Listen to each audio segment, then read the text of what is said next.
Hi everybody, Sana in Paris. I am trying to start making videos more regularly, and to do that they have to be really short and quick because otherwise the video seems to never get done. So what I wanted to show you here was just driving around a neighborhood where they have closed off not even a park. It's just a green area where people walk with their dogs and whatever, and they've just simply roped it off with like police tape. In some spots people had like pulled it down, which I thought was great. And while I was doing this, what they were saying on the radio, I found amazing.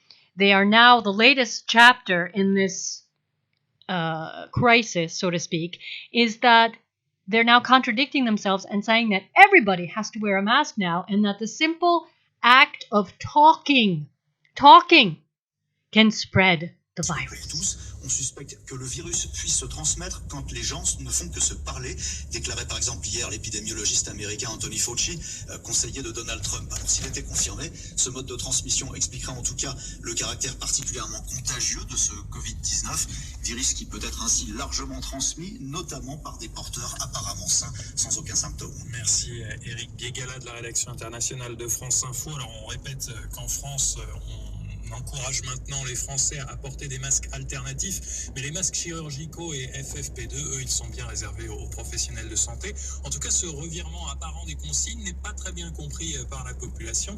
On le constate notamment Noémie Bonin dans les pharmacies. So that's what they're saying in this report, and they're referencing Fauxci in America. So once again, it's the same information that's just getting spread around the world. We've got like these specific source points, the World Health Organization or the Johns Hopkins or Fauci or the CDC. The information is coming out and then it's getting translated into all the different languages.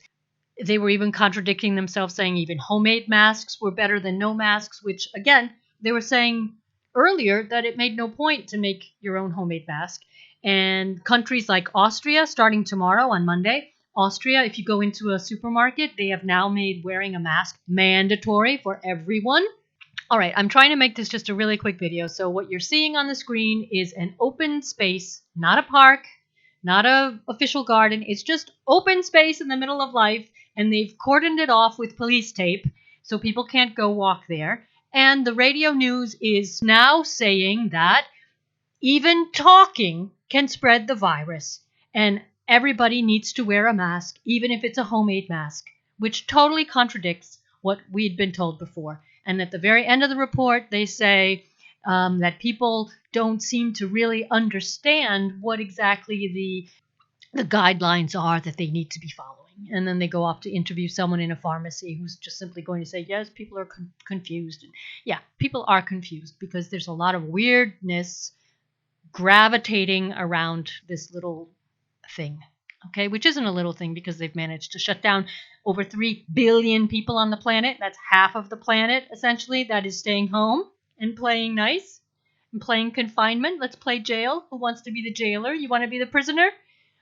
And balcony clapping, people, because don't forget, in France, every night at 8 p.m. sharp, all the prisoners go out on their balconies and clap in unison, as we're told, to say thank you and show our appreciation for the healthcare workers, another phenomenon that has miraculously spread all across the world.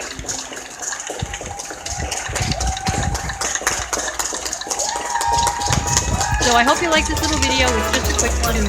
Sana signing off from Paris. Bye, everybody.